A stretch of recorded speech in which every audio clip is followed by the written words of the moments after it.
everyone. Welcome to the Concrete Wasteland podcast. And my guest this episode is Anthony of the Galacticas and As Above. Hey, how's it going?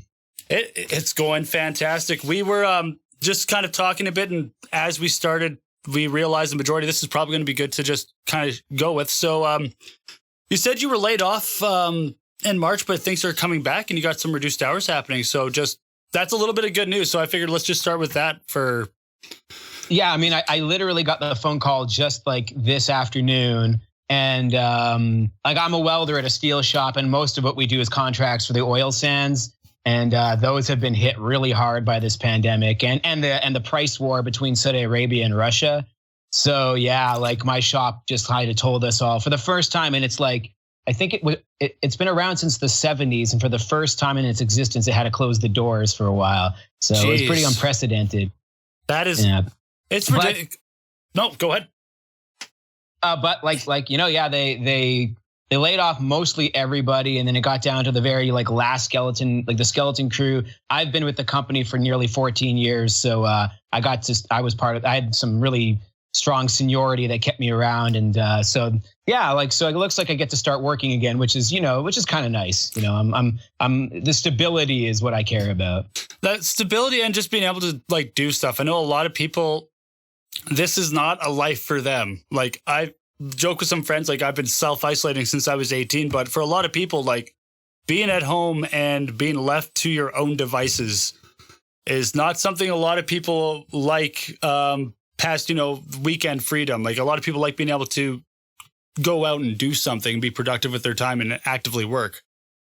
No, and that is, I am one of those people for sure. I would be struggling a lot more. I've been keeping busy though. One of the things is I'm supposed to be in Malaysia right now. The trip was canceled because of the virus. Yeah. So I was supposed to be on vacation right now. So I got laid off like pretty much at at the time when I was expecting not to be working anyways. So I was already kind of geared up for a break. I needed a break. I'd been working for 5 months straight, and so I was in like the relaxation mode, Yeah. So, but it does suck though. The bands we haven't been. The Galacticas have practiced a little bit, but As Above hasn't been practicing, and so it's just kind of been like it's just been kind of a bummer. Yeah. No, definitely. And I've noticed that just with everyone around, like there are ways people can kind of do stuff still because we do have a lot of, I guess, tools at our disposal being musicians in 2020, but getting into the same room and being able to work with the bands, it's a lot harder now because everyone's got their own kind of strictness on how hard they're going depending on who they have to interact with or what their day-to-day lives are like right now. Absolutely. Yeah. Well, so the Galacticas, it's only 3 of us, right? So we're just a 3-piece. And so we figured, hey, are you healthy? Are you healthy? Okay.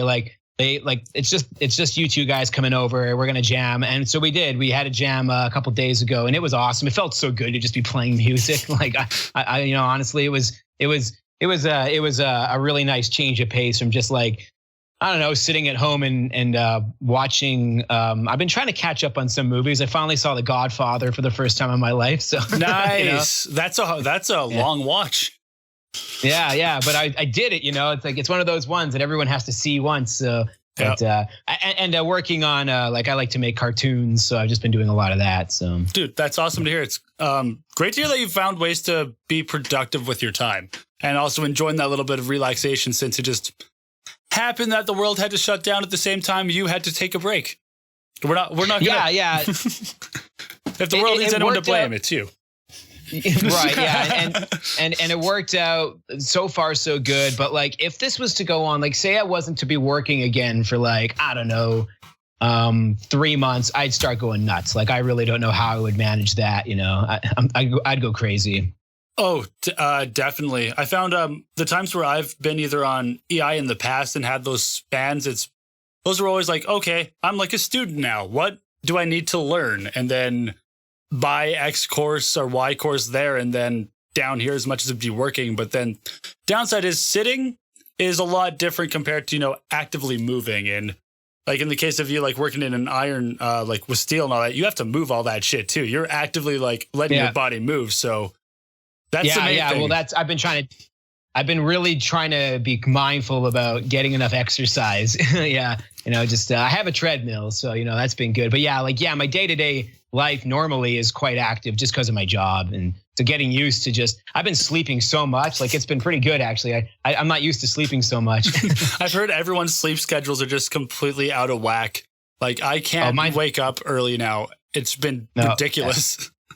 I normally wake up for work at 4:30 in the morning, and we work 10-hour days. But as soon as this like layoff started, I haven't been getting up before 10 o'clock like the entire time. I've been today I slept till noon, And they're just those days now. You're like, well, what else is there really to do today? Fuck it. Day starts whenever it starts. Pretty much, yeah. And honestly, like I needed this for a little while anyways. I needed to just chill. Like I said, I was going to be in Malaysia anyways. And while I was there, my intention was to just chill out as much as I could. So, well, I mean, now's the time. I mean, Final Fantasy VII did just come out, and I don't have a PlayStation 4. My one buddy told me when he found out I got laid off, he offered to let me borrow his PlayStation 4, and I think I'll still take him up on that because I'm actually what I'm doing right now is I'm playing through the entire Mass Effect trilogy because I have a PlayStation 3. So, yeah. I'll give you a little bit of forewarning. I myself generally try not to game that much. I've tried to be very productive and proactive with my time. That has not been the case since my roommate decided to buy me Final Fantasy VII because I was going to wait until I get paid this week.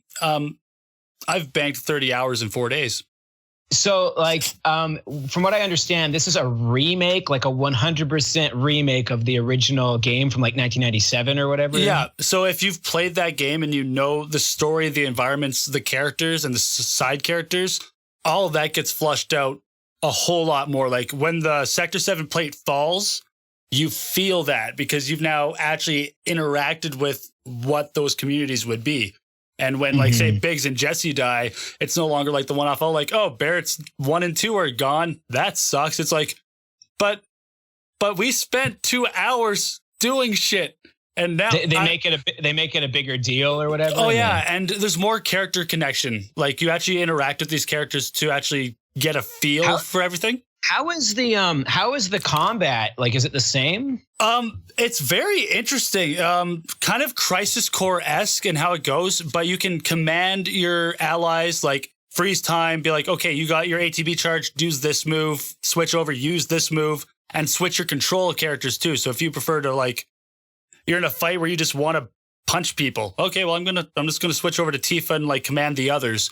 But there is a classic mode, and I haven't played that yet. I'm playing just normal run through, see how the game feels as they've intended. But classic mode, I hear they brought back turn-based for that. So I'm going to be really interested on the second playthrough on how that alters the feel, because this is seamless. Like I'm gushing because I honestly haven't dove too deep into JRPGs. I've played a few of them, but one of the biggest barriers for me is turn-based tactics and stuff. That's a dinosaur method that old video games needed to use because they couldn't do it any better. No, and definitely.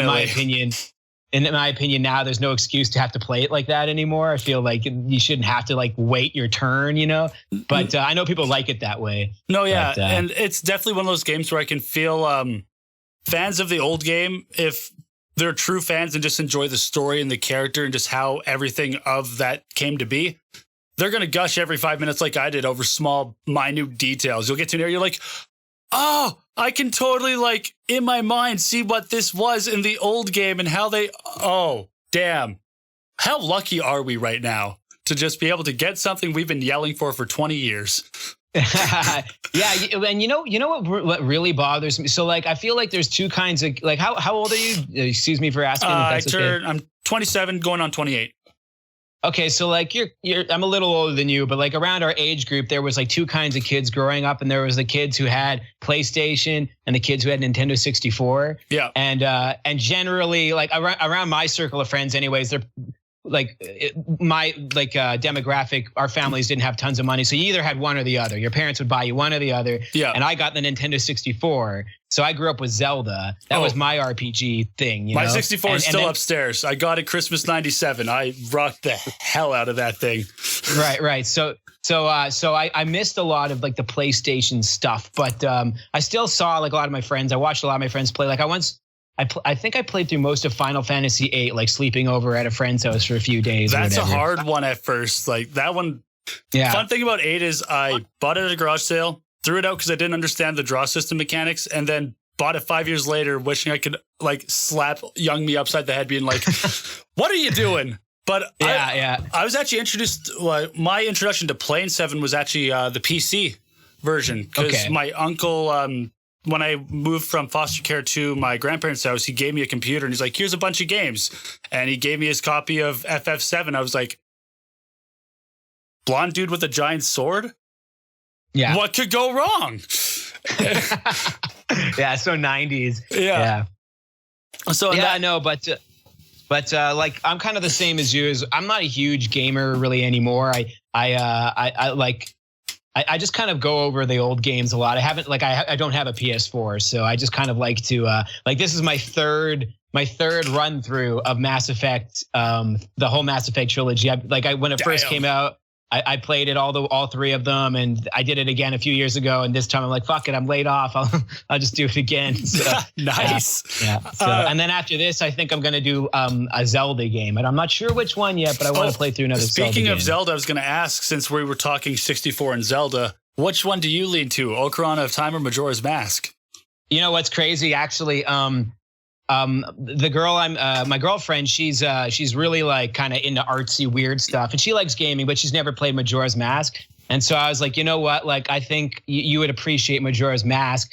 And so I don't have my 64 anymore, but I do have my Wii, and on my Wii I have like a downloaded version of Majora's Mask. Mm-hmm. And so we've been playing through it together. Just like 2 nights ago, we just like got through the whole like first part of Majora's Mask, and so I'm actually playing it right now. And that's awesome. I actually do think Ocarina is a more replayable game as an adult, because Majora's Mask is a lot of like kind of just fucking around and wasting your time and exploring. The masks. And as an collecting stuff. And when you're like a 12-year-old, that's fine. But when you're an adult, you're like, hey, what do I do? You know. Yeah. But artistically, Majora's Mask is just like breathtaking. It's so cool, you know. The thing I love about Majora's Mask is that it's the one game where I can still enjoy the facts that 13-year-old me went through that labor and still go back to a file and replay the bosses and play my file and still get enjoyment out of it. Versus Ocarina of Time, right. you have your 3 files in Ocarina of Time, and the first one's the main one, the one that you beat 6 years ago or 10 years ago, and you're never deleting that. You're like, no, that was my first. That's the OG. And then you have and then you have the other two where like there's one who's like ass fart or something because you just got born and you're like, oh, screw it, I want to see everyone say a stupid name. And then there's Link too. But you can't go back to your main file and fight anyone besides Ganondorf. No, that's so true. Yeah, Majora's Mask was the first one to let you like replay the bosses over again whenever you wanted to, which is really, really cool about that game. Yeah. The game is awesome. It is a damn good game. What's your favorite temple from Ocarina? Ooh, I don't know if anyone's ever asked me that before. Damn, that's a good question. My favorite temple, maybe the Forest Temple. That's a pretty cool one. I mean, I obviously love like the final, like the tower ascent, where I don't know if you count that as a temple. No, that's its own thing. It combines everything. It's its own clusterfuck of just like, hey, guess what? You want to fight me? Cool. Do everything again, except just a little smaller. I mean, I can tell you what I don't like. I don't like the water temple, obviously. Fuck the water temple. Yeah. Specifically, Master Quest's water temple, where you can actually completely fuck up your game. Oh, I never played the Master Quest. I do know about it, though, yeah. That the first time you do that, you feel it, and you don't want to play again. You're like, well, that was a waste. You know what, though? I've always said that the water temple is bad in Ocarina of Time, but it's even worse in Majora's Mask. It's way more confusing in Majora's Mask, because instead of water levels, you're dealing with like currents and stuff like that. I remember just like, Man. Yeah, just water temples. Oh, geez. Trying to remember watch the valves and be like, okay, which way do I go? Which one can I go into from the main one? And no, that's not the one I wanted. I wanted the other one. Go through the entire area again. Yeah, you're doing fucking algebra just to figure it out. But I don't know. I mean, I'm a fan of. I've played every single Zelda game except for like some of the 2D ones. But I played all the major 3D Zelda games. Did you ever play Minish Cap? No, I have not. Yeah, that was an very interesting one. That was one of the few I ended up getting when I played on the Game Boy Advance, and having Vaati as a villain worked really well. Actually, it was nice to not go after Ganondorf for once and just have a different adventure. Well, that's what's cool about Majora's Mask too, is it's not Ganondorf, you know. And then I love Twilight Princess, but you think you're fighting a different bad guy. His name's Zant, I think. Yeah, Zant. But then, like, near the end, it's like, actually, it was Ganondorf the whole time. You're fighting Ganondorf, and you're like, okay, I guess. It's like a Scooby-Doo episode. It's like, let's see who's behind this mask. Yeah. I shouldn't have been surprised. Yeah. I mean, even still, though, I remember when I first played, Twilight Princess is actually probably my favorite Zelda game. I think it's actually really, really, it's like a perfected version of Ocarina of Time. Yeah. But it does kind of suffer from just like, oh, we ran out of ideas, so Ganondorf's the bad guy at the end, you know. But also, hey guys, we just released the Wii. Do you guys want to try some really not so great motion sensor? Haha. I played it on the GameCube, and I still have my GameCube and my original version of Twilight Princess. I never did play it on the Wii though. Yeah. I think I still have. I think I bought my GameCube version because I watched my buddy play on his Wii, and I was like, no. I'm not doing that. I couldn't even imagine. But that being said, I actually quite liked the motion control mechanics in Skyward Sword. Skyward Sword is not one of my favorite Zelda games by any stretch, but the actual, I did think that the motion control part of it was what kept it interesting for me. I appreciated it. I like the sword play and stuff. I thought that was kind of fun. Out of all the things that Nintendo could do, there's really only one thing I want now, as like that 90s kid who just got one thing he demanded and now wants something else. I want a Legend of Zelda VR. Oh, that's interesting. Yeah. Okay, well, you know what I'm surprised hasn't happened yet that Nintendo should do? I feel like this is Nintendo's like ace in the hole if they like really start to like suffer financially. I feel like they need to release like a really hyper realistic, super open world Pokemon game. You know, like how has that not happened yet?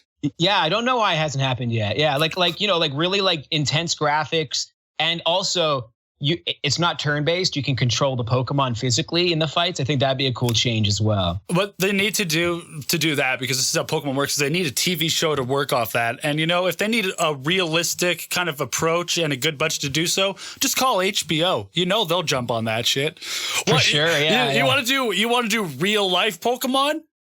Okay, we're down. Let's do this. Yeah. I'm kind of surprised it hasn't happened already. It seems like it, but maybe they're saving that idea, because I can't be the first person who's thought of that. No, maybe Detective Pikachu was the first kind of foyer into that. Like, okay, what are Pokemon like with just people? All right, that's interesting. Let's evolve it now. I've never seen that movie. I'm interested in it, kind of. I guess I don't know. Yeah, I'm intrigued. My interest is intrigued just because Ryan Reynolds playing Pikachu. I'm like, what could that do? But outside of that, it's like, but why? Why is well, when the trailers first came out, I'm like, this seems like the idea you would have for like the fourth Pokemon movie, not the first live action one. It's like a talking Pikachu. It's just kind of strange, but I don't know. This seems like a Deadpool 4 like kind of scenario where, you know, he's breaking the fourth wall and just like something happened, because that's going to be a downside for Ryan Reynolds, I think, for the foreseeable future, is no matter what he does outside of Deadpool, that's who he is. Well, I mean, that's a good thing to be, you know, like if Mark Hamill's Luke Skywalker and Leonard Nimoy is Spock, I mean, Ryan Reynolds gets to be Deadpool. That's a pretty good like deal, you know. If you're typecast as Deadpool, I wouldn't mind that. No, dream made, I think. I think that's what he would be thinking right now. I was like, oh, if that's all I could ever be, you know what? There we go. I mean, he was the perfect cat. Like everybody, nobody in the world thinks that he was the wrong choice for that role. Like nobody. No. You know? Well, even you go back to see him in like Blade Trinity, and you're like, oh, yeah. That was my introduction to him, was Blade Trinity, and I was like, he saves this movie for me. Yeah, you know? I love when he makes fun of Triple H's character and just all the other vampires. It's like, yeah, I was thinking that too. Yeah. That movie is kind of it would be a waste of time if it wasn't for him in it, and he's completely out of place too. But that's kind of why it's great. Yeah, he's just sitting there like, yeah, I know I shouldn't really be here, but you're here, I'm here. Let's make the best of it. Let's see what happens. Right. Yeah. Yeah. So I'm stoked that they picked him for Deadpool. It's almost like what's another one? What's his name playing Hugh Jackman as Wolverine? It's just like nobody in the world will ever say that he was the wrong choice for that role. No, it's the role that he fits so well that Ryan Reynolds is going out of his way to make him come out of retirement for it. Like, I know you quit the role, but can you just can we do something? I mean, I got Deadpool here. You were Wolverine, and I mean, let's be honest. The Marvel Universe is so messed up right now. You could come back, and no one would cry. Well, you know what though? I thought that the Wolverine, or what was it? What was the last one he was? Logan. Yeah. I thought it was such a good ending. Like, I would be kind of sad to see him come back from that, because it was like the perfect. I've never seen a storybook or a superhero ending ever like wrap up so perfectly. I hate when movies make me cry, because I'm going like you can feel the moment building up, especially if you kind of go in knowing like, oh, it's the last Wolverine movie. He has to die. It's the only way this goes down. And the moments are going up and you're like, I'm ready for this. I'm ready. I know what's happening. And then she just goes up and has her little scene with dying Logan. You're like, why did the kid have to be there?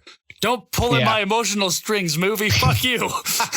Yeah. I only actually saw it the one time in the theaters when it came out, but it stuck with me. It was Patrick Stewart in it is just like, man, that's like one of his best performances he's ever given. Oh, definitely. I can't not think of him as Deputy Director Bullock, though. Deputy Director Bullock? I don't know what that is. He's an American Dad. He's the head of the CIA. Oh, yes. Sorry. Yeah, that's right. He's the boss in American Dad. Yeah. It's just like, I love Patrick Stewart, and every time he gets all serious, I'm like, man, that's amazing. And then right after that, like, I'll see an American Dad skit, and there'll be a Bullock spot, and I'll be like, how? How are you this good? He is good. Yeah, he's versatile, even though he plays the same guy in everything he does, but in a different enough way that it's always good. I don't know how that makes sense, but he's very good at pulling different parts of his personality out, I think. Yeah. Because Professor X and Picard are kind of similar guys, but at the same time they're not. I don't know. It's weird. One's a lot more reserved, and one's a lot more not aggressive, but Picard scares me more than Xavier. Like, Xavier scares me just because of his power. But if it was just like two guys standing there, and it's not because Xavier's in a wheelchair, although that might be part of it. I don't know. Who knows? Yeah. But just like if you have Picard and Xavier standing in a room looking at you, being like, which one of us do you want to fight? I'll take Xavier. Yeah. You'll fight the guy in the wheelchair. Yeah. But he probably would beat you more though, because he could use his brain powers on you, whereas Picard would just be like a tough guy. Oh yeah, well that's when you find out he has powers and realize you made the wrong choice. Right. Yeah. But two dudes come up to you. One's in a red shirt, the other's in a wheelchair. You can pick one of us to fight. Which one is it? I'll take the guy in the chair. Right. Picard, wrong choice. Do you like Star Trek? Were you like a Star Trek? I was never a huge Star Trek fan, but I enjoy Next Gen, if that makes any sense. Like, I grew up kind of seeing parts of Next Gen and Picard and just aspects of that character. Just, I really kind of connected with that versus watching old ones. It's really weird, if that makes sense. The original 1960s show? Yeah, the Shatner one with Nimoy. And him. That's how I got into Star Trek, was the original, but I've always been kind of an arm's length fan. Well, just like last night or the night before, it was last night, I watched like that 2-parter of Next Gen where it's like the Borg and Picard gets like Borgified. Oh yeah. And I remember the best of both worlds. Yeah. That's what it's called. And that was a lot of fun watching that. So I've seen bits and pieces of every series pretty much. Yeah. So I always laugh at how hard some Star Wars and Star Trek fans go at each other. It's like, you guys can like your own thing. You know that, right? Like, you don't. No, yeah. I mean, I used to be that way when I was like a teenager. I was like, Star Trek is boring, meh. But now it's like, no, they're both good. They're both got their own shit going on, you know. One's got space wizards. One's got intergalactic politics. you know. Right, yeah. Or whatever you're in the mood for, you know? Yeah. Do you want to watch some Space Wizard take over a Senate, or do you want to watch a bunch of people incompetent do it? Figure it out. Except here's the thing. But of course, then you have the combination of both, which I think is Dune, and they're putting out that movie at the end of the year here. Hopefully, it comes out at the end of the year. So yeah, I don't know if you know anything about Dune. I know a little bit about Dune, but not a whole lot. But I hope you guys are all enjoying the interview with Anthony. I know it was a blast talking to him, and I really enjoyed our conversation. I know we're getting pretty nerdy up in here, but that's okay. It's time for our first band of the episode, and that is Imonolith. The song we're going to listen to is Hollow, and it is off the State of Being album, which came out on March 27th. Now, this is for, let's find out. Well, actually, you guys should know who Imonolith is. They're a pretty well-known band at this point, I think. They're self-releasing this album. They had a bunch of tour dates that are postponed, unfortunately. Yeah, this is a wicked 11-track album. Hollow is the second last track off the album. And here's the about finally. For as much as it is inflexible, it resembles black. Yeah. For as much as it inflexible form resembles a blank canvas, the existence of a monolith suggests a deeper meaning. Such obelisks appear throughout mythology, literature, and film, implying a curious level of ambiguity and inviting discourse. A monolith marks the convergence point of 5 crew musicians who experience the acumen aligned seamlessly, almost as if by destiny. These 5 pieces fit into place with a symphonic hybrid of hard rock melodies and metallic proficiency. The quintet, Ryan RVP on drums, Brian Beeve on guitar, John Howard on vocals, Kai on guitar, and Scott Whalen on bass, introduced the signature sound of their 2020 independent full-length debut, State of Being. This is going to be a fun little thing to check out. Here is Hollow by Imonolith. I'm sorry if I sound a little tired. It is like 2:30 in the morning right now, and I'm just trying to make sure that these are all done so that I can get them out to you guys. So enjoy.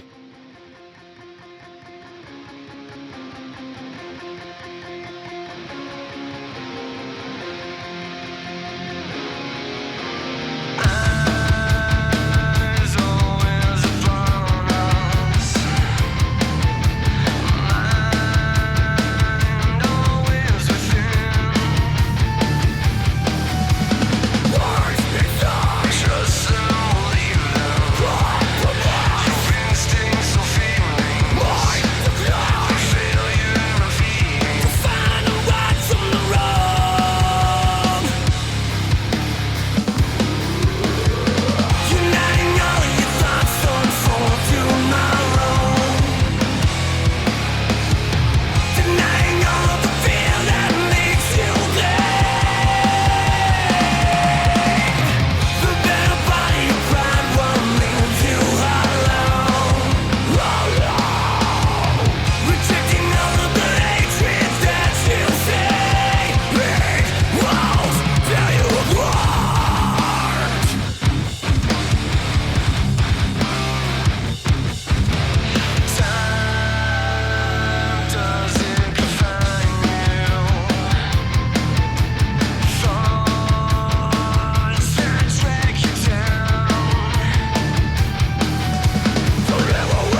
I'm just hoping any movies that are slotted for this year find a way to still get to their audience, because it sucks that some really good movies are either getting pushed back or some are going straight to streaming, which is cool. I mean, people are still getting them, which is nice, but. Well, famously, the newest James Bond movie was supposed to be out by now, but it's being postponed to like November or something like that. That's wild. Poor Daniel Craig. I just want to be done.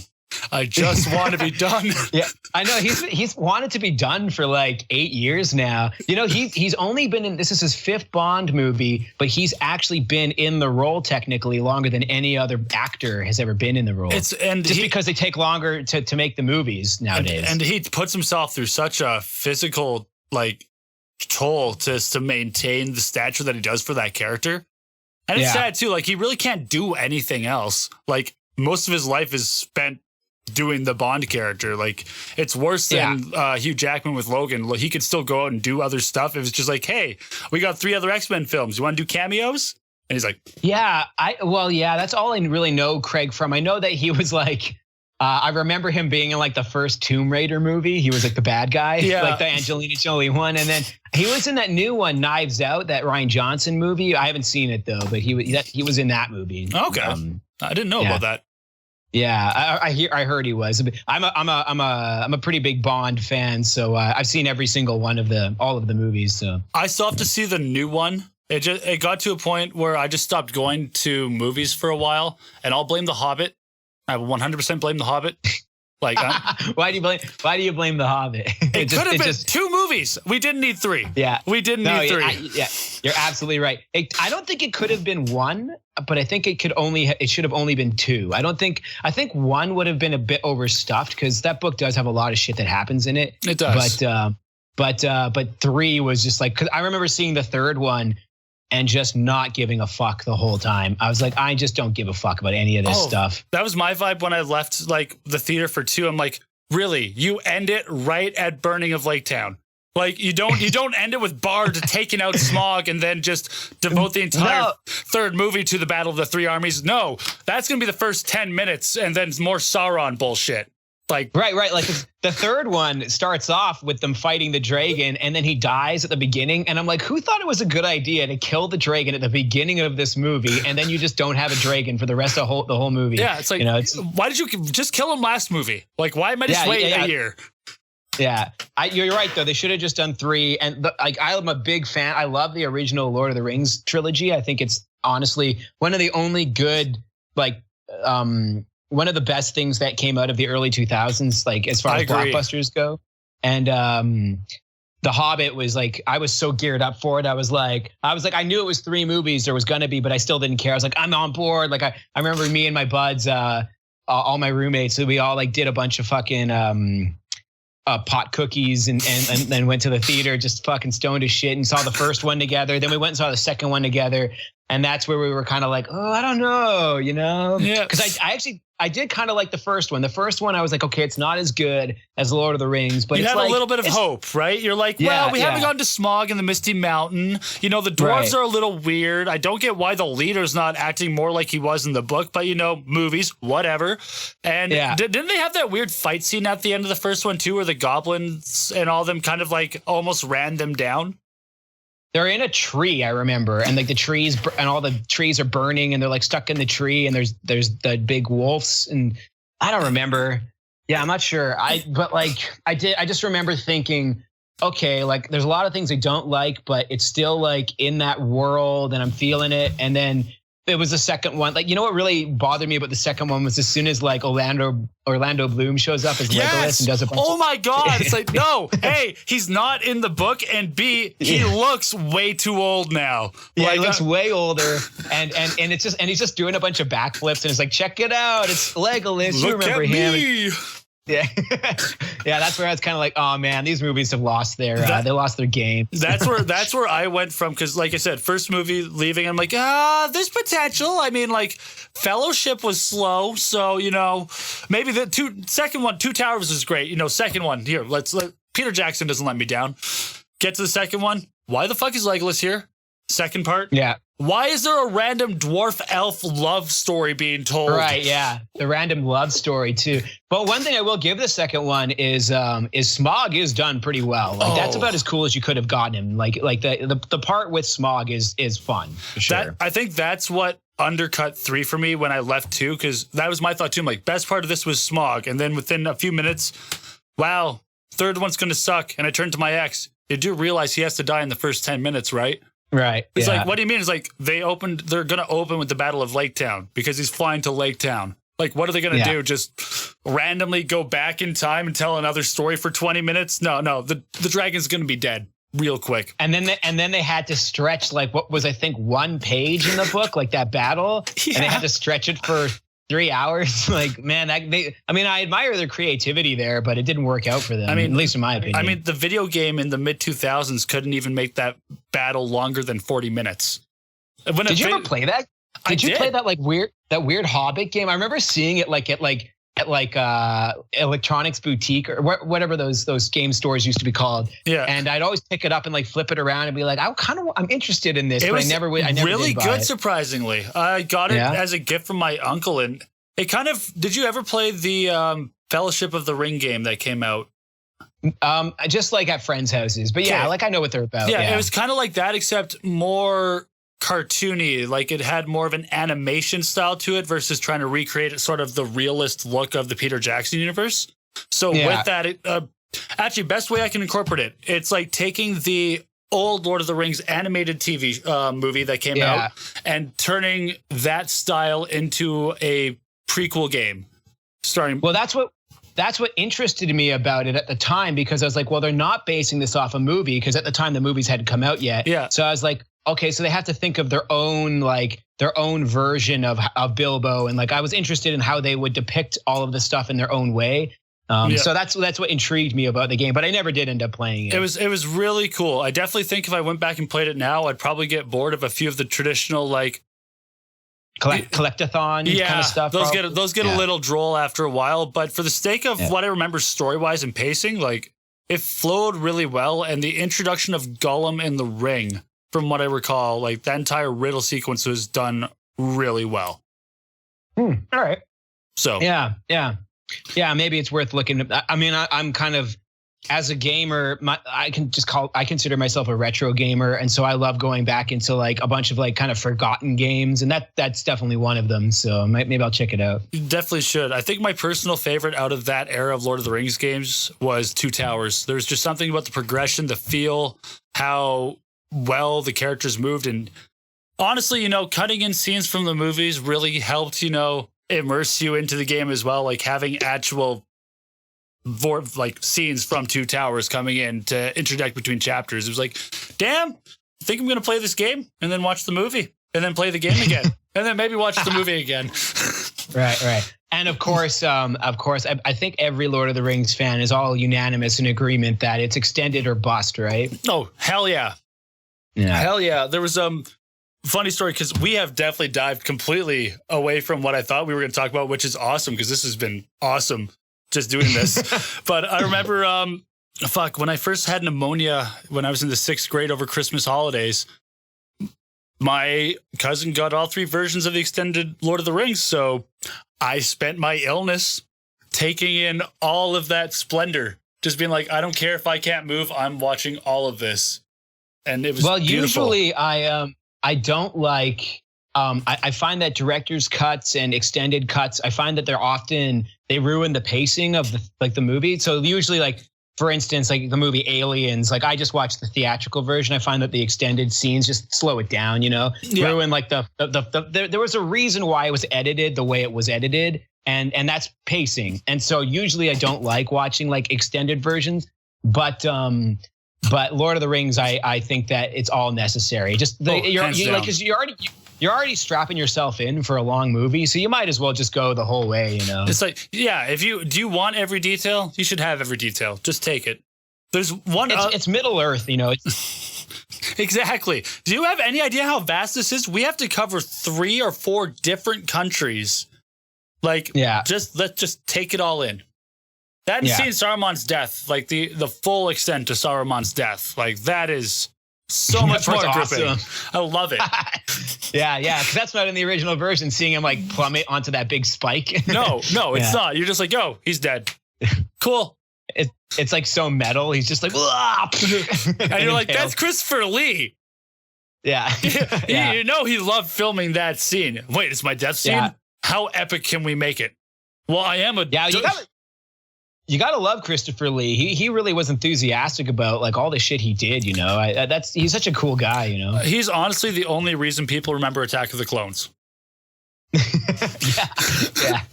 Yeah, pretty much. Yeah. You know, he actually was a Bond villain like way back in the early 70s. He was the bad guy in The Man with the Golden Gun. And it's weird too because it's early 70s and he's still old in it. Like he's still like he's gonna be like Morgan Freeman. You can go through 3 decades worth of material and be like, does he age at all? He's just stuck at old guy. Yeah. Like, you know? There's one other director's cut that I find is, and there's very few, but this one I find is better than the original, only because the original is so god awful and the script was brutal to begin with. But the Daredevil movie from like 2003, the director's cut of that actually makes a whole lot more sense. Okay, I've seen it once. I remember like I saw it like 10 years ago and I wasn't super impressed with it. But it's still not great. But when like people try to give Ben Affleck shit, they're like Daredevil is crap. It's like, no, watch the director's cut. Then you realize it's not him. It's the script in general. The director's cut at least makes a bit more sense, but yeah. So the only other like extended cut that I usually like to watch is Terminator 2. I find that the extra stuff in that is pretty cool. But yeah, I don't know. There's not very many that where I'll actually go out of my way to watch the extended version. I'll always check it out once because I want to see what I'm missing. Yeah. But then usually I find that the pacing of the theatrical version is like just the way it naturally wants to be, you know. So. No, I agree. Generally, there's a reason why it's cut the way it is. I will say episode 1 theatrical release was better than the actual release everyone got because y'all didn't get the 30-minute pod race when you got bought the VHS. I remember when that when they put that out in like the theater, like the 3D version, like back in like 2012 or something. Yeah. And I remember I went to see it like with a girlfriend and I remember walking out of the theater and being like, why did I do that? Why did I just give George Lucas more money for this movie? Fuck. So it was my buddy's birthday when that came out and we were both thinking like, should we go see it? And we're like, well, the mall fight will be cool. And they were like 3D. Dude, what if I roll you a birthday cross joint and we go just for the pod race? Because you know this is going to be the 30-minute pod race and that in 3D alone is worth the money. So we get there, we smoke the cross joint in the car, get in. I kid you not, we're literally talking, like not talking shit, but we're just talking about how excited we are for other parts in the film during the boring shits. Like boring parts, like everyone talking politics, the Gungans, and we're like, oh, dude, that water looks slick. Dude, wait for the pod race. Dude, Darth Maul flipping and shit. Like everything's going to be awesome.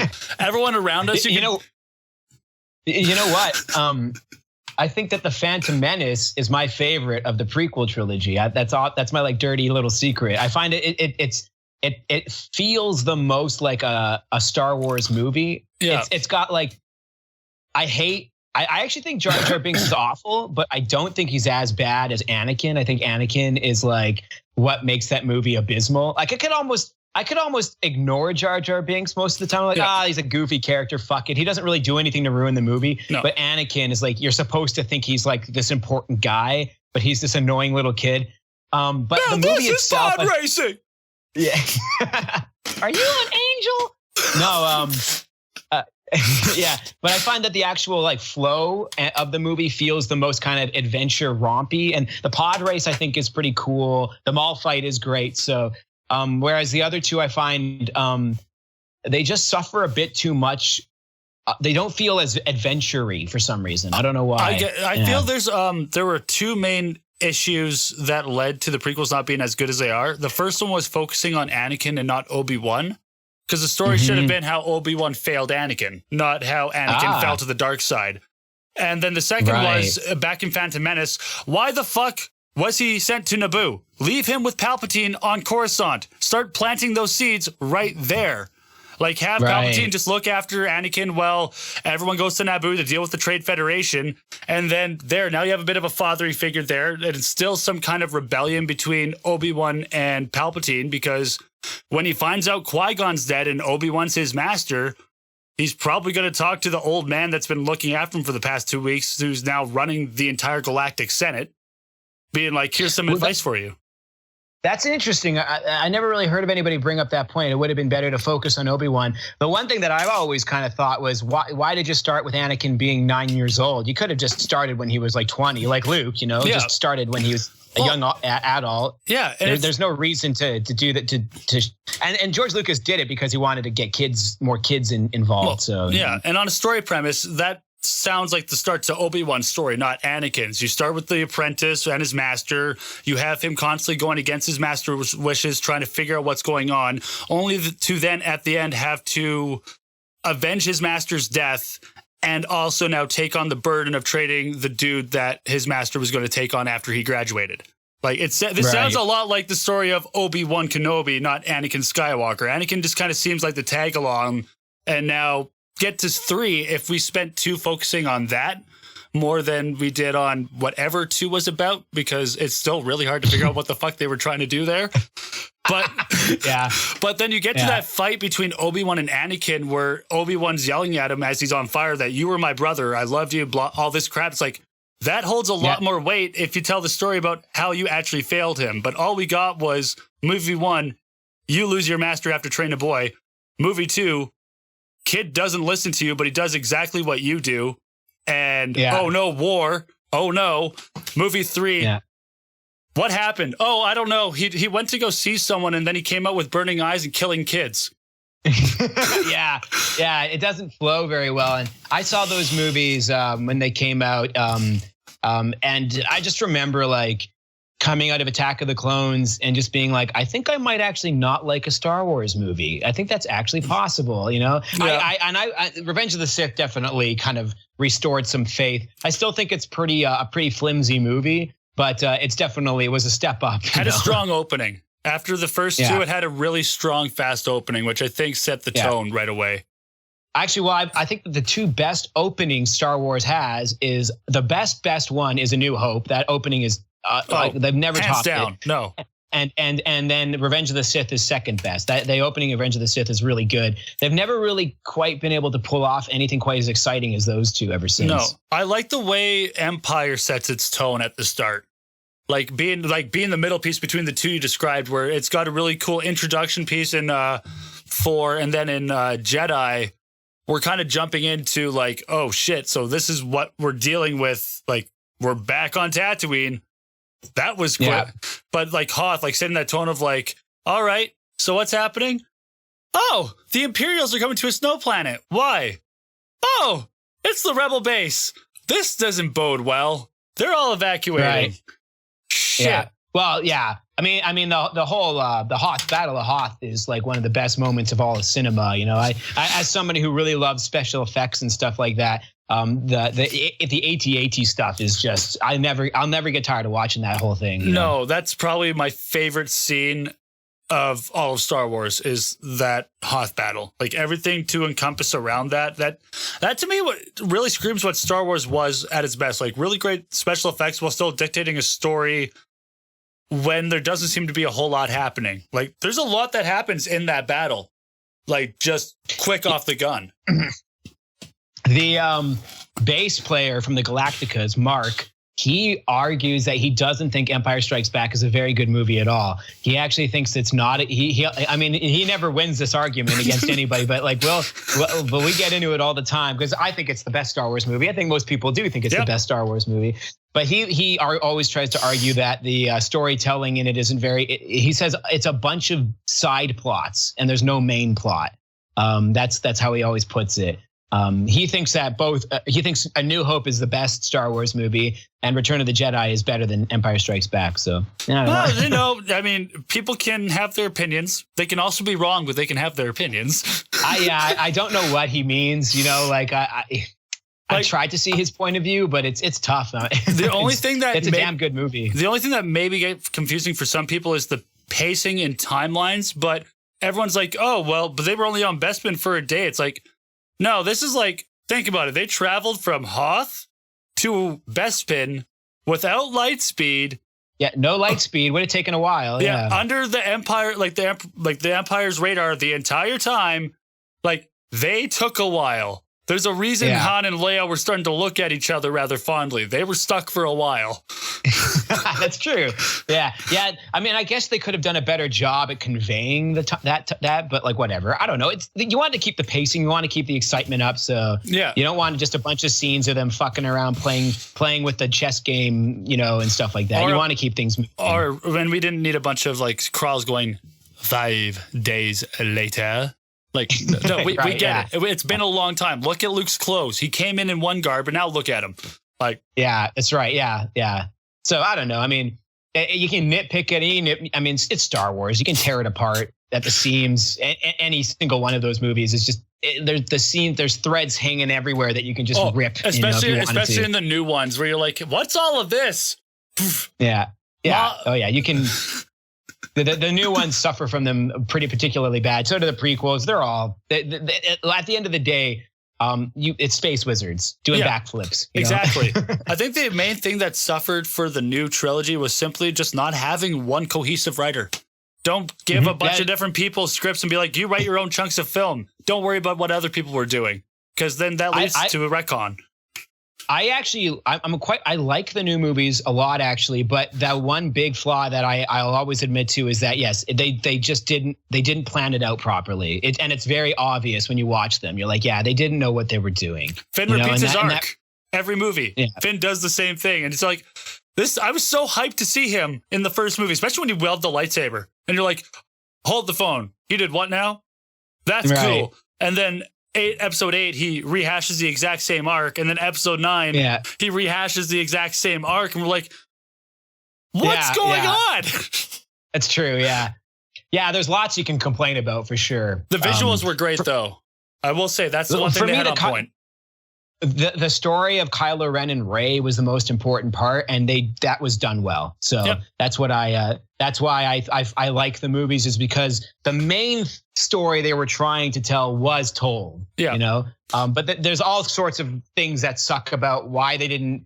There's all this. You can complain for days about all kinds of why was the Emperor introduced at the beginning of the last movie? Like that's so random. Yeah. Stuff like that. But the Kylo Ren Rey story did work for me. So. And I enjoyed that Rey was a Palpatine. Like that was kind of I kind of had a hunch that was the case for her from the start. Like when episode 7 first dropped, I was like, how cool would it be if this entire saga has to end Palpatine Skywalker? Because we found out Vader is literally just a creation of Palpatine. Palpatine impregnated Shmi with the Force using that. Like, that's now canon. Like, it's weird, but knowing that, you're like, okay, well, if we're ending the Skywalker saga, how cool would it be for our new protagonist to actually be the granddaughter of the old antagonist to bring everything full circle? Yeah. It's cool that the showdown this time is between the offspring of Palpatine and the offspring of Vader, but this time Skywalker is the bad guy and the Palpatine is the good guy. Like that's a cool dynamic that they did there. So that's why I like what they did with the Kylo Ren Rey stories. I think that they did do something interesting with it. But I mean, obviously, like it sucked. The biggest problem for me with those new movies is that there was never a scene with Han, Luke, and Leia together. Yeah, like all three of them. That was like a missed opportunity. Why they didn't do that? I don't know. And how that wasn't like the first thing they shot. Like how they didn't just make a scene. We're like, okay, we need all three characters together. I don't care if it's in a past, present, or future situation. We got all of them on set. Do something. Yeah, exactly. Yeah. Yeah, that was really disappointing that they didn't have the whole cast kind of reunited for at least one scene. But, what can you do? I really enjoyed the young Luke, young Leia training sequence we got in 9. That's one thing that I really enjoyed. Yeah. Well, and it is now time for the second band of the episode. This one is Lutharo, and the track is off Wings of Agony, which came out on March 27th on all streaming platforms. And we're actually going to listen to a single, I do believe, off the record. No, it's the title track, Wings of Agony. And this is for fans of Arch Enemy, Unleash the Archers, The Agonist, and Amon Amarth. Along comes Canada, showing the world that independent unsigned metal bands can kick just as much ass, if not more, than any act on the Nuclear Blasts or Metal Blades or Roadrunners out there. Now on their third EP since 2015, Ontario's Lutharo keeps going from strength to strength as their sound expands. Pick up Wings of Agony, digitally or physically, and support independent artists who are as good as this. If the sheer impact behind Lutharo can't convince you that the metal community continues to go from strength to strength, then I do not want to be your friend. 9 out of 10, fantastic from the Metal Observer. So let's get into the title track off Wings of Agony from Lutharo, out and available on all streaming platforms. And if you want to support them, find them on Bandcamp or any of their physical stores and buy their music.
Journey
Damn. Well, that was fun. Randomly to go off on a huge sci-fi nerddom. I enjoyed that. That was tight. Once you get me started, dude, you know. No, I'm glad you're like me. It'd be hilarious because if you were a wrestling fan on top of all this, this would never end because that's half my life is just keeping an eye on the dirt sheets, being like, how's Vince pissing everyone off today? Oh, weekly. I grew up. My best friend growing up loved wrestling, but that was somewhere, that was a domain that we were separated, and I never got into it. Yeah, I got into it and then I got out of it and then I got back into it, and now it's just one of those things where it's replaced hockey for me. I think that's it. I used to really enjoy watching the NHL, and then Vancouver, not so much the team. I always loved what the 2010 team did, but the way the city responded, I think was what really turned me off of wanting to be like, I love the NHL. So much so, I'm going to burn my city down.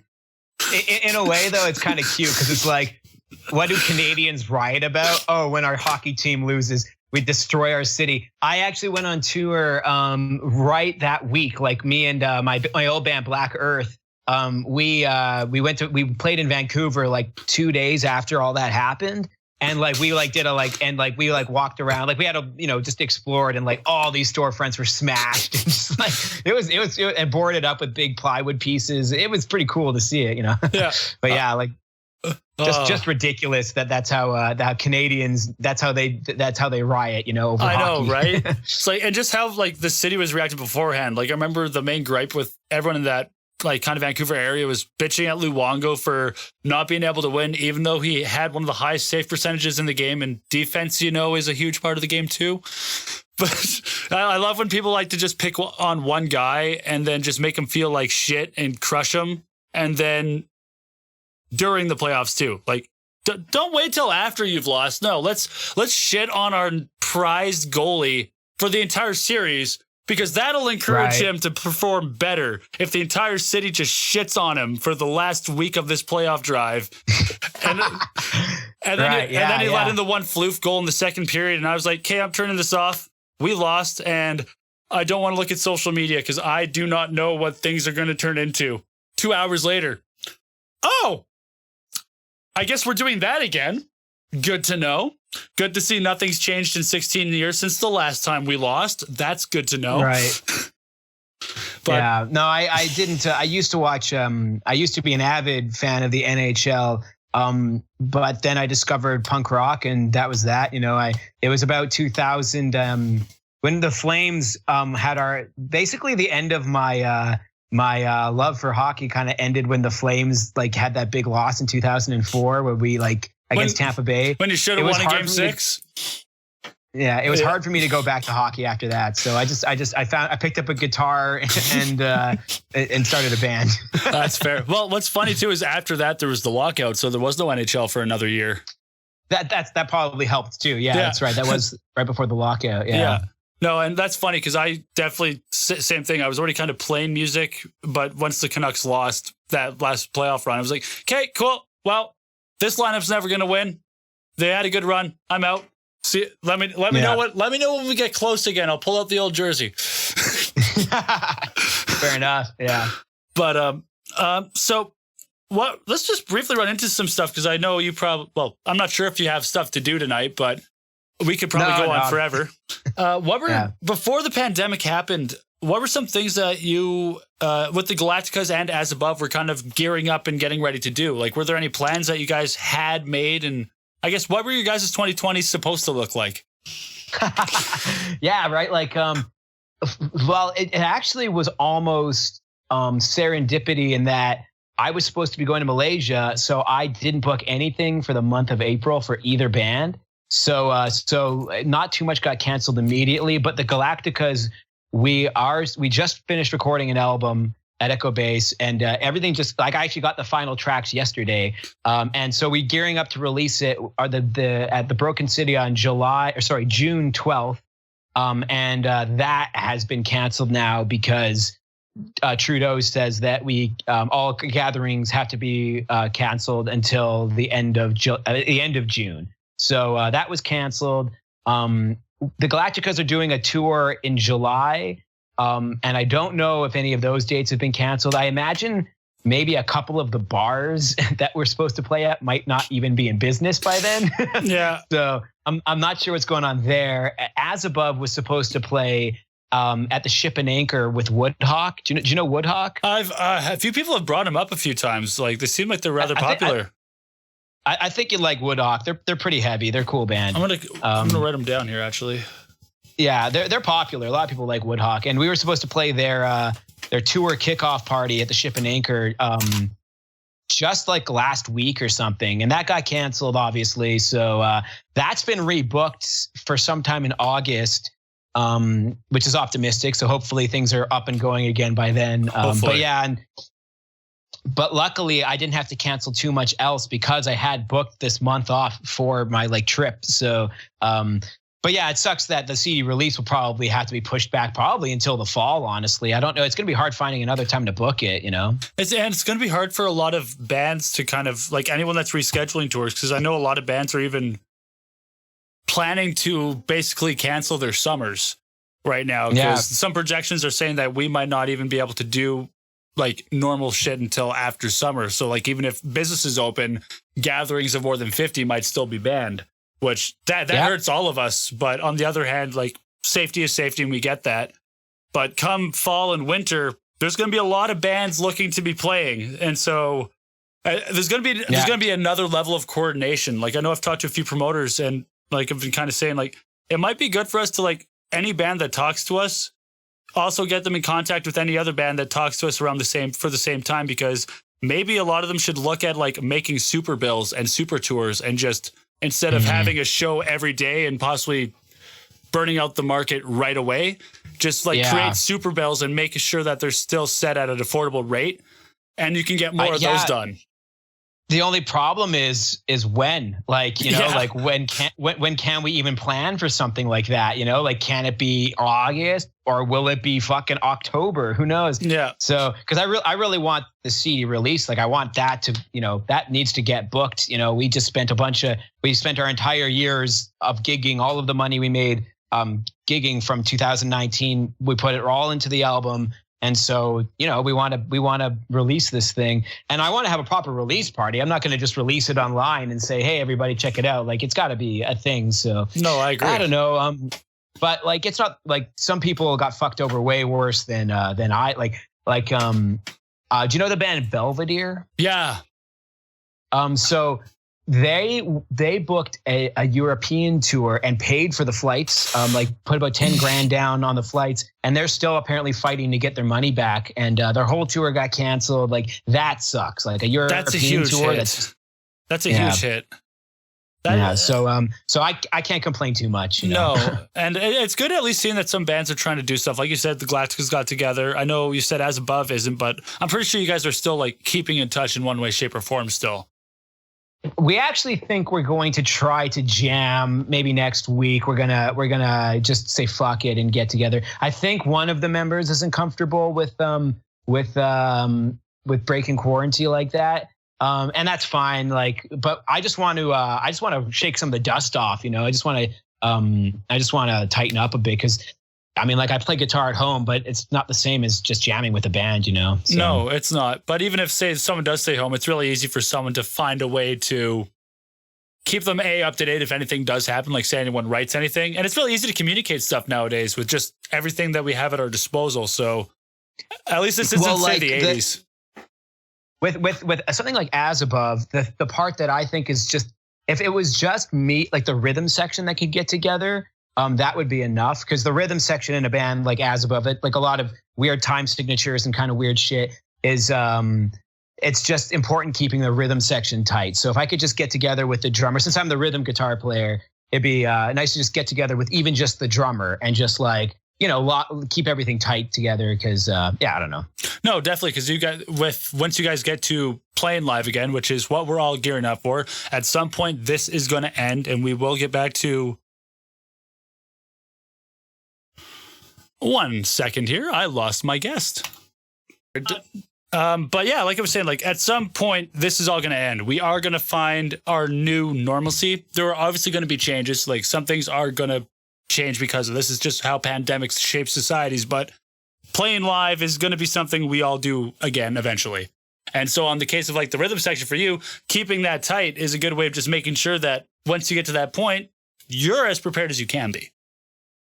Exactly. Yeah. It's going to be interesting seeing just how we all come back from this. I think it's going to be a slow kind of pickup. I bet you it's going to be a lot. Like, it makes me sad. I don't think I've gone more than 2 months since I was like 17 without playing a gig. And that might change now because of all of this, which bums me out. But. Oh, dude, I was on a 16-month itch of just like my band getting its stuff figured out. We had our comeback show scheduled for May 9th with Raising the Ruins and No Faith in Fortune. And now we're like, well, maybe our July shows won't get canceled and we'll be back and I'll be on 19 to 20 months. And it's like I love helping put on shows and I love working sound. But especially after Alt Waves last year, like aside from being dead tired from working that entire shindig, like by the end of it, I was just sitting like, I want to play. It's been too long. Yeah, no doubt, man. I always have a lot of respect for you kind of guys that put so much work into setting up stuff like Alt Waves, because it's like, I don't know, it's like I don't know. I don't know how you guys do it. Like it seems like so much effort. Like people like you are. Probably the most important part of all of it, Oh, I find it's everyone's equal. And as long as everyone puts in an equal effort to something, like as long as all the bands come prepared and do their best to give the crowd a show, because that's what we're entertainers. Like when you strip it down, like that's our role. When we get on stage, we're entertainers. So as long as an artist who loves what they're doing can show up and deliver their best, regardless of if, say, that's not their best overall, but it's the best they could give that night. Like circumstances happen. Sometimes someone gets sick, someone's hurt, gear breaks down, so you have to make do with something else. But as long as you can always deliver at your best or close to your best, and the promoter can do his best to make sure people come in the door, and the sound tech can make sure that to the best of his or her ability that he's heard, and that'll then allow the crowd, which is an equal, I guess, participant in this, to then come out more and more and actually spend money on the bands and spend monies on the establishment that helps the bands play the show. I actually have to give you props. During the last Alt Waves, when the Galacticas was playing, you noticed that one of my speakers was busted in my amp, because I saw you come up on stage, because you were obviously doing sound for us, and you noticed that you weren't getting any, like you were trying to adjust my volume or something, and it probably wasn't working. And then I saw you come up on stage and switch the mic to the different speaker. Yeah.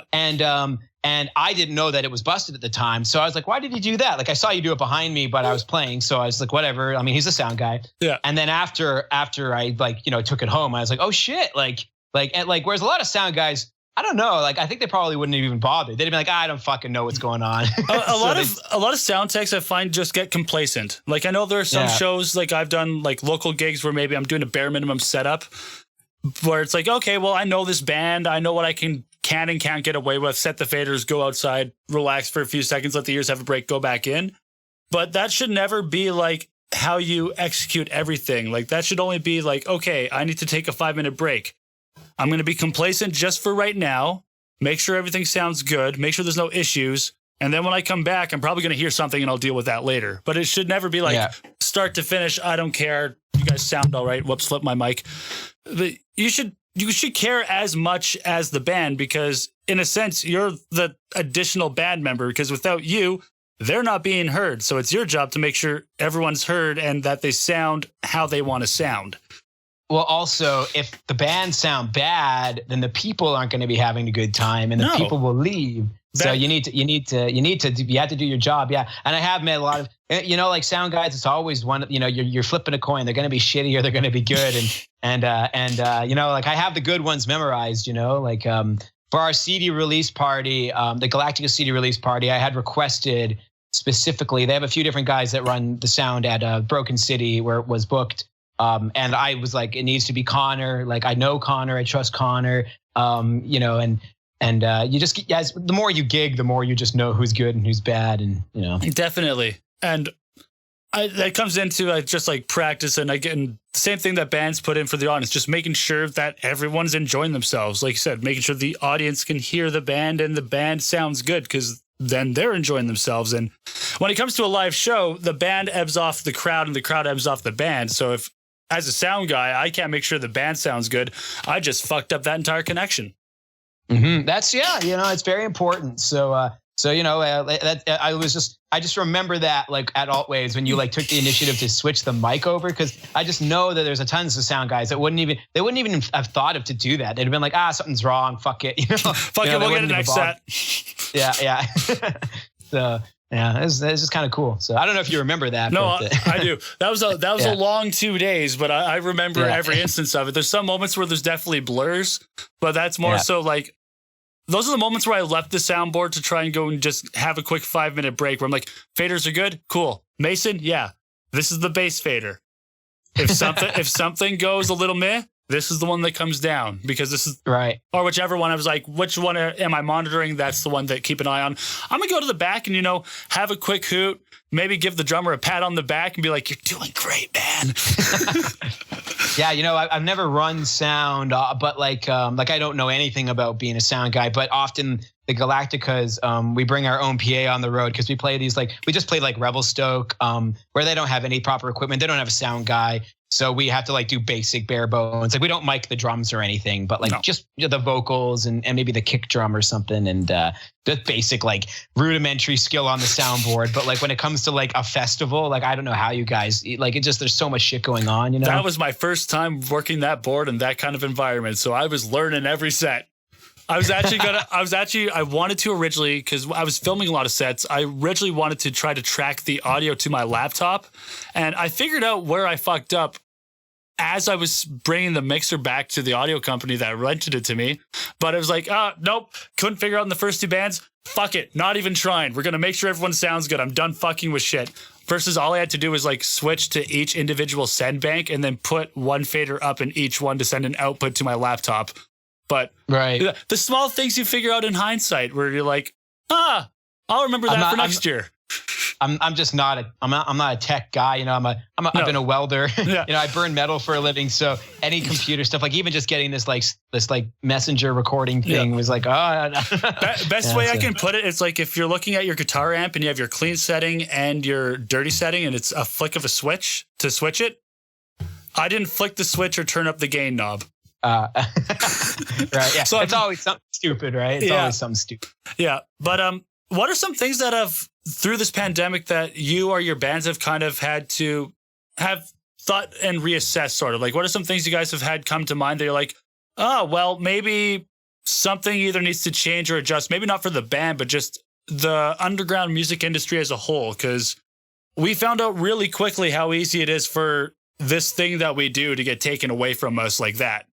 It didn't, we were the first ones out basically. So that's a good question. Just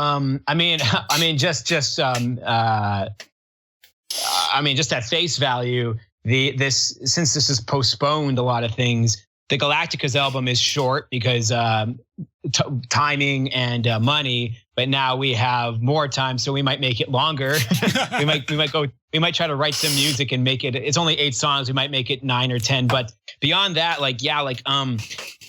I'm very concerned about what's going to happen to the scene, to the bars. To some of these places, like I know that the Broken City has always kind of just held its head above water, and this is not going to help at all. I think places like the Ship and Anchor will be fine. Dickens Pub probably is also going to be struggling a bit here too, and it's going to really. Well, one thing it might do is Calgary does have a lot of venues, and maybe a one too many when you include the Blind Beggar, Pizza Bob's, Vern's, Dickens, the Ship and Anchor, Broken City. There's a lot. So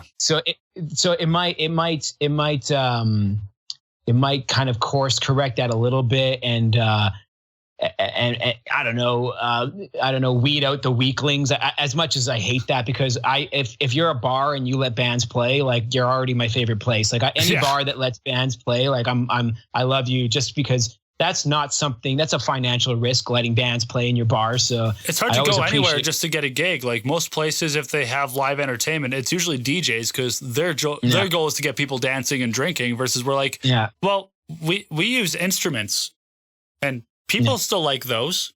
Sometimes that's why I'm in a band like As Above, and then the Galacticas. As Above is you can't really dance to a lot of it. It's like technical and heavy, so it works in an environment like Calgary and some of the bars. Whereas the Galacticas is like, we can take that to Revelstoke and play to a bunch of ski bums because we're just playing like pop punk and they can dance. We do tons of covers of like Green Day and fucking Taylor Swift and shit. And so it's fun having both, because you can't really bring a band like As Above or something heavier to some of these small towns because there's just no audience for weird prog metal, you know? No, and that early pop punk is what's nostalgic right now. Like Sum 41, sure, they're still going right now, and same with Green Day, but like, they're old shit from early 2000s, or in Green Day's case, like early 90s and onward. Like, that's the stuff everyone grew up on. That's the stuff they want to go out and kind of hear played when it comes to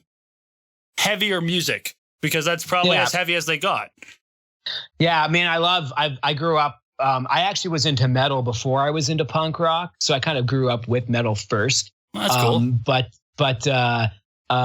So I like being able to play metal, but it has seen, at least in my experience, a little bit of a decline as far as like, because Calgary used to have a place called Distortion. I don't know if you've ever heard of that. I played there several times with Nuclear Oath, actually. There you go.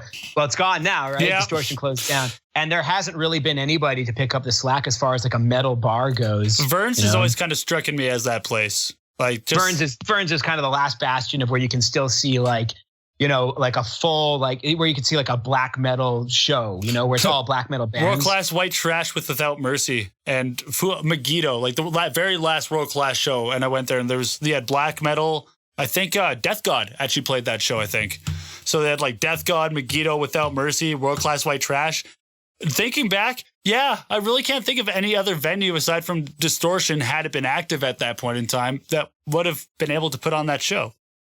Yeah, because the Broken City will have metal bands, but they don't usually book full on like a metal show, you know. They might, I guess. Things are a little different now, but they're just not as much of it. I don't know. So and so it's good to be able to have a band like the Galacticas that lets me go on tour to play like, I don't know, Innisfail to like the locals or whatever. Yeah, no, that's one thing I've always loved about the Galacticas, and that's one thing I loved about you guys when you played Alt Waves last year, is you're just a fun band. Like, thanks, man. You're just fun to have around. It's the most fun I've ever had playing music is the Galacticas. Yeah. And I've been in tons of bands now. I'm not even sure how many I have been in, but it's consistently just been the most fun. Dude. And I'm not sure if it's the style of music or the guys are great. Will and Mark it's just a good combination of dudes, you know. So hell yeah, I'm stoked that that's kind of what you get out of that, because that's honestly all you really want out of a project, is to feel like fulfilled in it and feel like you're having like the most fun you possibly could have. Mm-hmm. Yeah, and well, I mean, yeah, it's just been a blast. Just trying to, I know it's goofy, it's not for everybody, but it's like, I don't know. I mean, if it gets people. You know, one of my favorite things is like I like playing like something like Altwave, where we're playing maybe sandwiched between two metal bands, and so people kind of like are looking at us like, who the fuck are these guys? But then we just like kick the air and fucking play our guitars and then they like kind of like you start seeing them like start to bob their heads and smile a little bit, you know, even though they're hardcore metal guys and like, look at these losers. But then they're like, okay, like, you know, whatever. It's just like, you know, that's kind of always been fun. No, and that's why you could watch that exact same thing happen at All Waves. I can't remember who you played before. I know Widow's Peak was before you guys, but I can't remember like how many bands before. But like things were getting pretty heavy at one point, and then there were you guys like towards the end of the night, like, hey, what's up? We're gonna let you all relax a little bit, and you. Yeah. And yeah, like I give like a disclaimer. It's like we're definitely not going to be the heaviest thing tonight, but hopefully you have fun anyways. And nowadays I find that you can do that. People seem to be a lot more accepting like than they used to be. Like I've noticed that there's a bit more of like people are just generally a bit better about giving other bands a chance nowadays. Whereas back when I was like a teenager, especially, people definitely like I just remember like. It was much more common to see people throw shit at bands back when I was a teenager. Yeah. It is now time for track number 3 of the episode. And this is a track by Bad Guys Win off their Cowards record. The song is called Lying to Myself, and this is for fans of Higher Power, Nirvana, Queens of the Stone Age, Clutch, Soundgarden, and Alice in Chains. Another grunge-inspired stoner rock and roll track, now with Bad Guys Win in their debut, Needle Beach, combining Ozzy-like vocals with the kind of riffs you'd see Orange Goblin churning out through their career. Quite the way to introduce themselves, Uber Rock UK. And due out on April 10th, the guys are ready to unleash their debut full-length, Cowards, tailor-made to give you a different listening experience with each of the record's 12 tracks. Grunge rock may be a distant speck in the musical rearview mirror, but it's comforting to know that bands such as Bad Guys Win are carrying on the tradition of that legendary era from V13. So without further ado, let's listen to Lying to Myself off Cowards by Bad Guys Win, out now. So go get it right now.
No, I like that. I think it's our generation. Like you said, like you're a bit older than I, but we're still kind of from the same kind of pool, like age wise and generation wise. We're not really about crab mentality. We're kind of sick of it. We saw gatekeepers do it as we were like growing up, getting into the scene. And we're like, fuck that. That's why no one's getting anywhere. We need to be pushing people up out of this barrel so that they can pull others out, not drag everyone down to whatever cesspool we feel we're in. And gatekeepers don't get girlfriends, so. No, they don't. They don't. They'll sit there. Yeah, gatekeepers think they're cooler than everybody else, but they just ruin it for everybody. And I definitely noticed that there's been a lot less gatekeeping, at least in the circles I run with, than there used to be. Do you know the band Shark Infested Daughters? I do. I love Shark Infested Daughters. Actually headlined the first Alt Waves with Dusty Tucker in 2015. Right. Yeah. You know what? Erica. You know Erica. Yeah. She sings in As Above, and she did tell me that. Yeah, that she had played Alt Waves before with Dusty Tucker. Anyways, they used to get like back when they're done now. I guess they got a new name coming and a new kind of style happening. Tidebringer. Yeah, but they've been on like hiatus for a while now. But back when they were like kind of at their peak, there was like a ton of dicks that were like, "Oh, you got keys, you got a girl singer." I remember like, you're not that. Real. I remember I'd come with Oath because I will say this: it was really easy to find out because Nuclear Oath drew in we fit in with a certain crowd, and that was just how it worked. Like we could kind of jive with everyone, but we kind of ended up being put in the more like elitist category, which made no sense to me because we were definitely not technical nor worthy of that kind of vibe. But we go and we play with all these like tech metal bands, and then Chris would fucking show up, and I'd talk with him because way back when I was in my first shitty band, Shark Infested Daughters wanted to play a show with us, so we've kind of always kind of talked back and forth. And you mean Chris, the singer, Shark Infested Daughters? Yeah. Okay. Yeah, and he'd go outside, we'd go out for a smoke, and then he'd leave back in. And then everyone, the moment he's gone, would just be shit talking, and it'd be like, this is probably the hardest working band I've fucking seen at that point in time. Like, knowing how much they put into it and being like, if you guys can't get behind them just based off like what they're trying to do for everyone here, fuck, no one's got a chance. Yeah, that's a good point. Yeah, and I remember because I used to live with I lived with Erica and Chris. And so I was previewed to a lot of that bullshit. I remember like this one band brought their friends and they all threw shit at them on like, and just like, but at the same time, I often thought it was just because Shark Infested Daughters was a good band and they were a really good band and people were just kind of jealous about it. But there was this like level of like, oh, they're not real metal, whatever that means, and that was just frustrating. And I don't think you see too much of that attitude as much anymore, at least from what I've seen. I think we've seen enough good bands fail and we've all come to the realization that in some way, shape or form, we as the overall community are the reason for it. That's true. Yeah, we have to be supportive of each other because we're all in it together. Yeah. So there's obviously been bands that have fallen apart because of like issues, but all those good bands that have come and gone just because they couldn't get a show. Like I know that was an issue for a lot of guys maybe 7 years ago where they were just playing either stuff inspired by Swedish melodic death metal that had a bit of a core vibe because they helped inspire that genre, or the Shark Daughters area where it was like, we're going full out into like insert whatever core style of music we're going to do. And you couldn't get your foot in the fucking door. And it was really sad for those guys because a lot of them left music altogether. If they weren't able to just be stubborn and be like, fuck you, I'm playing my shit no matter what, they probably went, well, this scene isn't for me. Bye. Yeah, it soured them forever. And we lose a lot of good musicians that way. And, it never made sense to me because the last thing you want is a show with 5 bands where everyone's just playing the exact same style of music. That's why Alt Waves, I've always pushed it to be multi-genre. And a lot of the shows I book, if it's just me, like I want a diverse crowd. Why? Because I've seen enough rappers or people that enjoy hip hop throw down in a mosh pit to know that they work together. Yeah, it totally, and I mean, like obviously it works well. You have to have faith in the audience. Obviously you can't push it too far. I don't know how far you could push it, but you can book pop punk with a metal band as long as you just have faith that the bands are good. If the bands are good, then people are going to have fun, Yeah, and find a way as a promoter to have ebb and flow within your bill. Like have a way to kind of like ease into everything. If you can, don't put the lightest band next to the heaviest band. Like find a way to ease and transition into them. If you're forced to do something, so be it. But it might not affect you that bad, especially if, say, the lighter band's the more popular one. You put them last after all the heavy acts. Everyone might be a little relieved, to be honest, to end their night just sitting down, having a few drinks, watching like a band end them off. The funniest experience I had in that kind of on that topic was just back in December. I played a gig with As Above for this fundraiser for the Dope team. It's like this local Calgary team that goes around and helps out homeless people. It was a fundraiser for this organization. It's a great cause. and it was a big night. It was at the Palomino upstairs and downstairs. So they had something like 10 bands play the whole night. Oh shit! And I also play in a third band. I play bass in like a indie soul band. Like it's like indie soul, like very soft, like but kind of folky, kind of soul.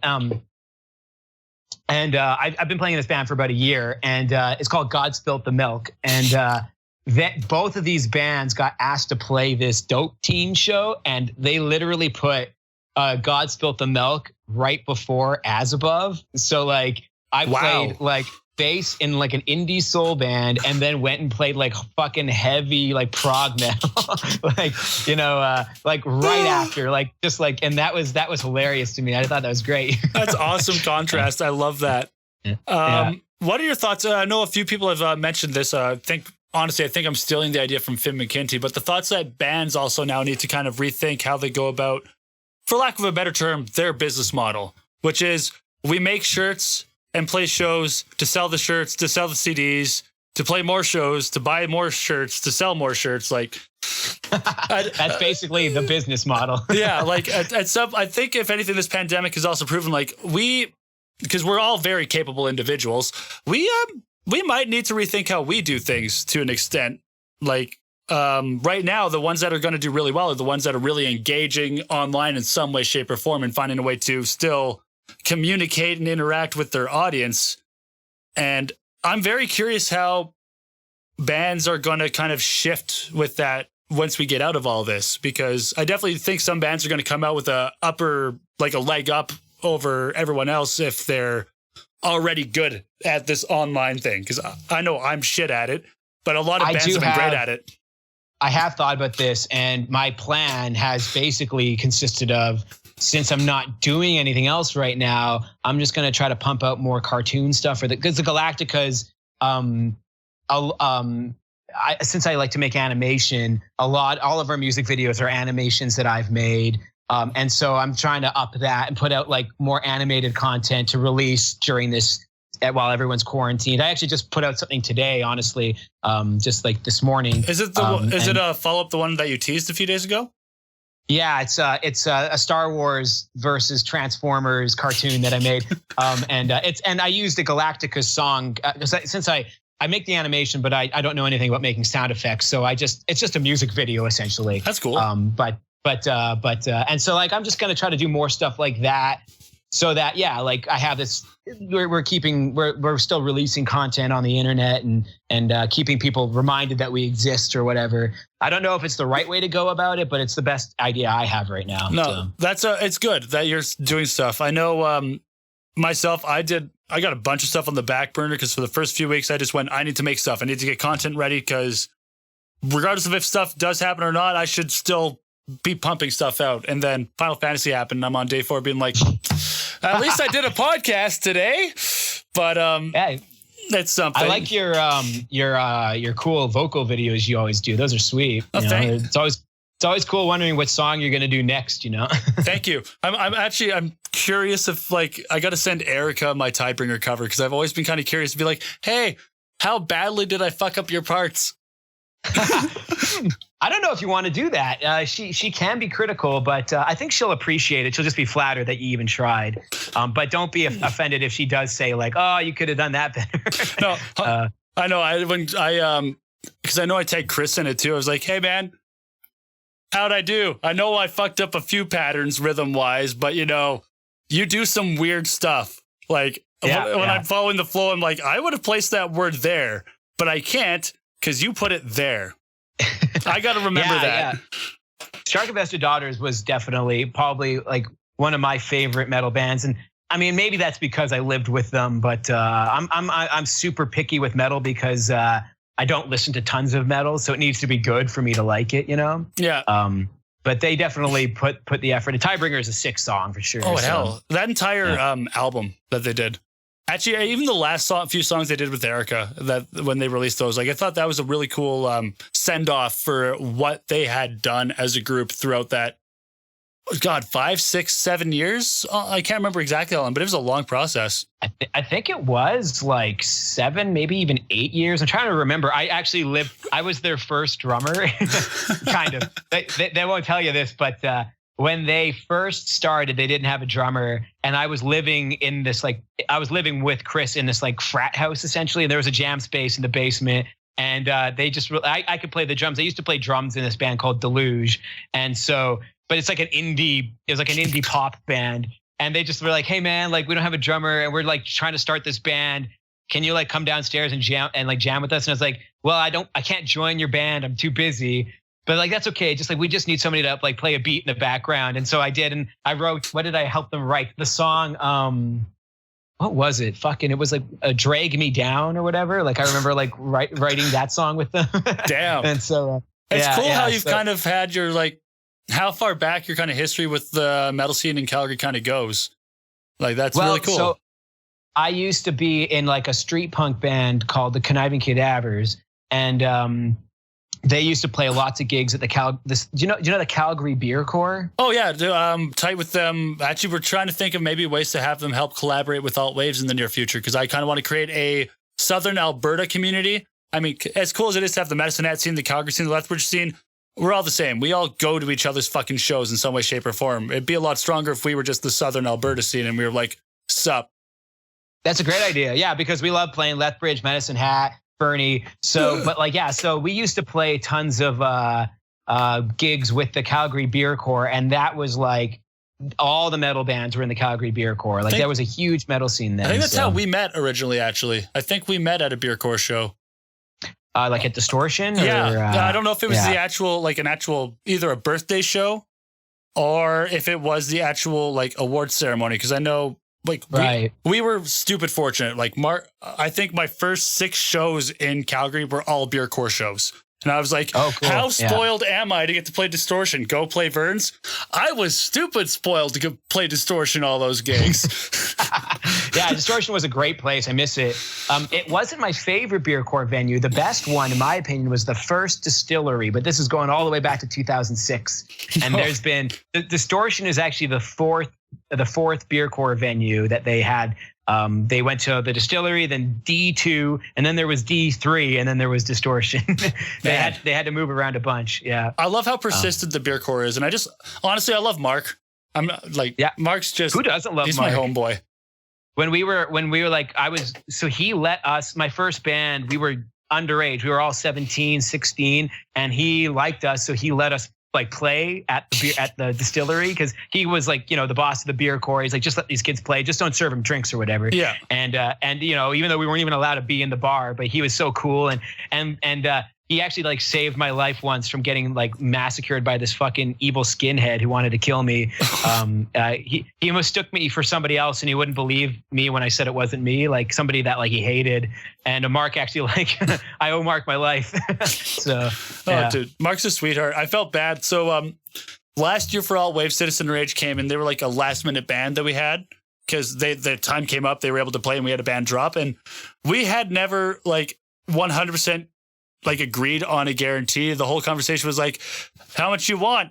I don't know. How much can you guys give? And we're like, we could give this, but it'd be awesome if you played for free, because it'd help our bottom line. And didn't get past there. So finished Alt Waves, finished paying everyone off, get to Loud as Hell. Mark, hey Nate, when you paying us? And just starts laughing and joking about it. I'm like, did we fuck up?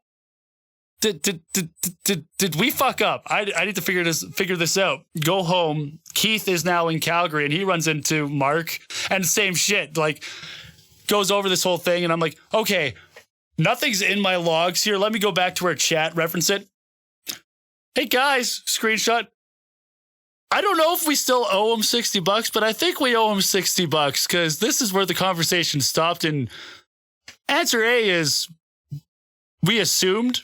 And we assumed wrong. Answer B is we've all been dumb. Yeah. So it's just like the whole moment of like, my heart sank once I finally realized like, oh, fuck, we didn't pay Mark. And we were supposed to. Keith, here's the money. Give him a hug. Tell him I'm sorry, and that I gave myself 9 lashings. But Mark's a cool guy, man. Like he understands. Yeah. He's such a chill dude. The Citizen Rage is a fucking awesome band. I've always been a huge fan. Yeah, have you ever seen? I mean, this might be before your time, but the original version of Citizen Rage was BDFM. No, I never got a chance to see BDFM. It basically the same idea as Citizen Rage, only they had at the time what was Mark's girlfriend was another singer. Like she did like punk rock female vocals, and they did like duets the whole time, like just like cool. blah, blah, blah, like. Yeah, it was quite the show. Like, you know, it was the same kind of music as Citizen Rage, hardcore, you know. Just hardcore punk, fast in your face, but with a female vocalist there as well. Damn. Yeah. Yeah, exactly. And she was hot too. Like, so it helped. Yeah. But Citizen Rage is basically the same sort of thing, just a little more stripped down than BDFM. But Mark Russell, he's just such a great front man. So he is, in my opinion, probably the best friend to have in Calgary. Like there's a lot of people I love in the Calgary scene, but Mark's just, like I said, like looking back on the amount of shots he's given either myself or bands I've been in, it's just shit. Like someone I didn't know at first just randomly stuck his neck out. And then after that, you prove yourself once, he'll keep like doing shit for you as long as you aren't an asshole. That's really what, don't be a dick. Mark's your friend for life. Yeah. He's got a great philosophy. I've probably seen that guy. There was a saying way back in the early days of the beer core that it wasn't a good show until you saw Mark beat the shit out of somebody. Because there would always be some asshole who'd get way too drunk and do something bad, and Mark would just fuck him right up, and you'd see, like nobody ever beat Mark in a fight, you know? No, Mark looks like the type of dude that could definitely hold himself. Like doesn't need help. Actually, the front album cover of BDFM's album was just a picture of Mark's face just bloody because during one of my shows, the Conniving Cadavers, we were playing and then a bar fight broke out and Mark got pint glassed right in the face and just cut his face right up. Like it was bad. Oh. And so they took a picture of it and then they made that their album cover. Fuck. That's fucking awesome. Yeah. Damn. Well, we've been at this for about an hour and a half. So I think I want to wrap up with two last questions. The first one is going to be, I guess it's a dual-parter. What is the one thing you think everyone needs to keep in mind going into once we hit some normalcy, once this pandemic ends, and once we get back into easing into normal life? And then what is the thing that you're most looking forward to once this is all over and we can go back to doing what we love doing? Well, I mean, the second one, that's an easy answer. Obviously, my life is playing music, and I just can't wait to not only start jamming with my bands, but just getting on the stage and doing stupid shit and jumping around like I like to do. I just honestly, like, as the days go by, I'm getting more and more antsy to get back out there and just play. But as far as things that people could do, I think a really good important one is if you have any extra money or you haven't been financially impacted in some way, like say your job is still intact and you can work from home, I would recommend instead of listening to the band's music on Spotify, actually getting their stuff off their Bandcamp, even if you just throw them $5 or whatever, like, because right now bands aren't making any money, obviously. Like we can't be selling our merch, we can't be playing gigs. So the Bandcamp is every band's got a Bandcamp account, and you can just buy the MP3s or buy the WAV files directly from there, and that way you're actually giving the bands a little bit of your money if you can afford to. Of course, if you've been laid off or whatever, all of us bands are just happy to have you listening to the music on Spotify if that's what you have to do, you know. But definitely, if you can't afford to. No, I love that. And another one to keep in, I think for viewers to keep in mind too, is bands' personal web pages as well. Whether it's a Bandcamp or a page website personally run by the band themselves. Because some bands I do know have gone that extra mile to like create their own website and have everything circulated through there. But either of those options, like right now, or I don't know if Bandcamp's still doing this, but the fact that they did a few weeks ago and just took off all fees of purchases was awesome. So that is how you can still help bands now. Last question. Is there a track that you would want to send me so that everyone can listen to it to end the episode off? Sure. Actually, that's a great one. So the new Galacticas record, I guess what would you prefer? Would you like to have something a little more punk rock or a little more like pop punk? You know, what do you think would be better suited after this conversation? Is your audience generally more like into like faster, more extreme, or like... We're kind of everywhere. We're a hodgepodge. We throw shit at the wall. Okay, I'm gonna play it safe then, and just send you like the single, like it's just a pop punk song, but it's called "Cracked Leather," and it's just about growing up in the early 2000s, going to punk shows and wrecking community halls. So. Awesome, yeah.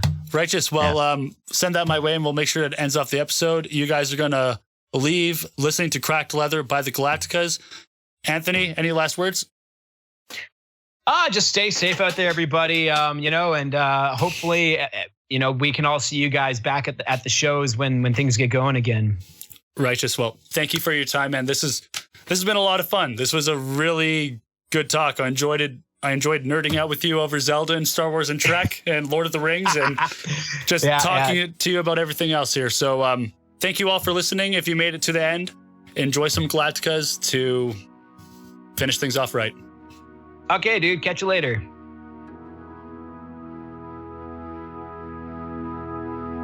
Out come the wolves when the sun is low, and it's a punk rock sermon going down below with all the bright light city dreams. Child of Babylon and Mazazli. Renegade girl with a falcon smile as the skinhead raids coming single file. We are an exile family from the other kind of teenage dream, and I say, hey, let it rain. We got nothing but the weekend to blame.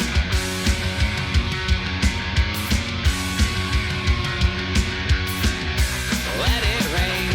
We got nothing but the weekend, and don't say maybe. Crack leather, punks forever. 2005. Wretched scum and villainy, but we made it out alive.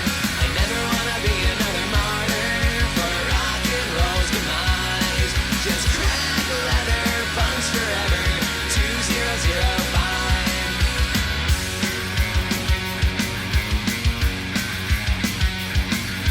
Hey, motherfucker, have a drink on me. Into the canteen